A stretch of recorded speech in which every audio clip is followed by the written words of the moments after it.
Assalamualaikum warahmatullahi wabarakatuh. Perkenalkan, nama saya Fatmawati Putri Adila, 11 MIPA 5, absen 15, SMA 1 Asem Bagus. Di video kali ini saya akan membahas tentang proses pengangkutan pada tumbuhan melalui ekstravaskuler dan intravaskuler. Yang pertama kita bahas tentang ekstravaskuler. Ekstravaskuler merupakan pengangkutan air dan zat hara tanpa melalui pembuluh akut baik xilem maupun floem. Pengangkutan ini berjalan dari sel ke sel dan biasanya dengan arah horizontal, di mana mulai dari epidermis rambut akar, kemudian masuk ke lapisan korteks, lalu ke endodermis, dan sampai pada berkas pembuluh angkut. Transportasi ini dapat dibedakan menjadi dua, yaitu simplas dan apoplas. Yang pertama, simplas. Simplas yaitu sistem pengangkutan zat dan air pada sel atau jaringan hidup melalui sitosol yang saling bersambungan dan dihubungkan oleh plasmodesmata. Yang kedua, apoplas. Apoplas yaitu sistem pengangkutan zat dan air pada sel atau jaringan mati melalui dinding sel dan ruang antar sel. Namun tidak terjadi jika melalui endodermis karena adanya pita Kaspari. Kedua, ada intravaskuler.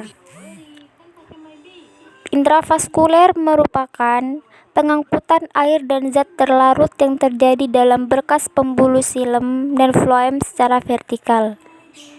Vertikal maksudnya adalah pengangkutan air dan zat terlarut oleh xilem dari menuju daun oleh xilem. Sebaliknya, pengangkutan zat makanan diangkut dari daun ke seluruh tubuh tumbuhan dilakukan oleh floem. Selanjutnya, pengangkutan pada tumbuhan menurut beberapa teori. Yang pertama, menurut teori Dixon-Jolly. Teori Dixon-Jolly menyatakan bahwa naiknya air ke atas karena tarikan dari atas, yaitu ketika daun melakukan transpirasi, air selalu bergerak dari daerah basah ke daerah kering. Yang kedua, teori tekanan akar.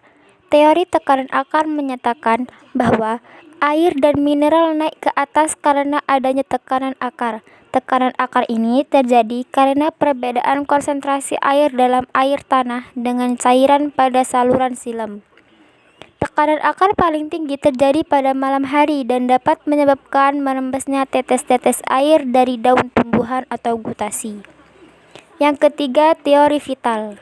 Teori vital menyatakan bahwa perjalanan air dari akar menuju daun dapat terlaksana karena adanya sel-sel hidup. Misalnya, sel-sel parenkim dan jari-jari empelur di sekitar xilem.